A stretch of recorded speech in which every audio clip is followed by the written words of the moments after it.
தமிழகம் எங்கும் கிளைகள் கொண்ட அண்ணமால் institute of hotel management and hospital management படிப்பில் சேர்வதற்கான அட்மிஷன் நடைபெறுகிறது.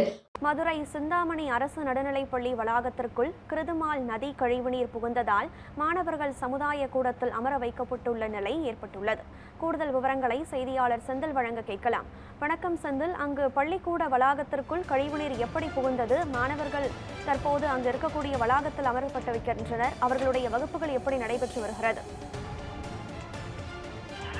கனகதரா, வணக்கம். மதுரை சிந்தாமணி அருகே கீழத்தெருவில் அரசு நடுநிலைப் பள்ளி ஒன்று உள்ளது. அந்த பள்ளியில் 1 முதல் 5ஆம் வகுப்பு வரை சுமார் 100க்கும் குறைவான மாணவர்களே உள்ள நிலையில் கடந்த 2 நாட்களுக்கு முன்னதாக கிருதுமால் நதியிலிருந்து கழிவு நீரானது பள்ளி வளாகத்திற்குள் புகுந்துள்ளது. பள்ளி வளாகம் மிக தாழ்வான பகுதியாக இருந்ததினால் கழிவுநீர் 2 நாட்களாக தேங்கியுள்ளது.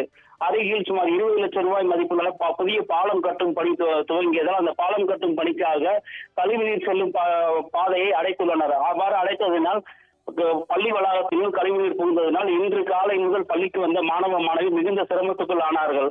இதனால் ஆசிரியர்கள் அருகில் உள்ள சமுதாய கூடத்தில் வைத்து பள்ளி மாணவர்களை வகுப்புகளை எடுத்துள்ளனர். மேலும் இந்த கழிவுநீர் தேங்கியதால் நோய் பரவும் அபாயமும் உள்ளது. கனகதரா, செந்தில், இது தொடர்பாக அதிகாரிகள் மட்டத்தில் என்ன தெரிவிக்கப்பட்டிருக்கிறது? ஊராட்சி இல்லாவிடல் நகராட்சி தரப்பில் ஏதேனும் நடவடிக்கைகள் எடுக்கப்பட்டிருக்கிறதா? விவரம் என்ன?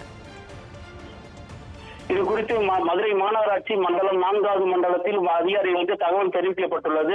இன்று மதியத்திற்கு மேல் அதிகாரிகள் கழிவுநீரை அகற்றும் பணியில் ஈடுபட்டுள்ளனர்.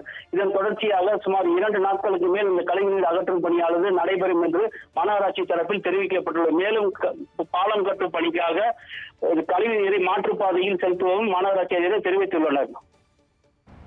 விவரங்களை வழங்கியமைக்கு நன்றி செந்தில்.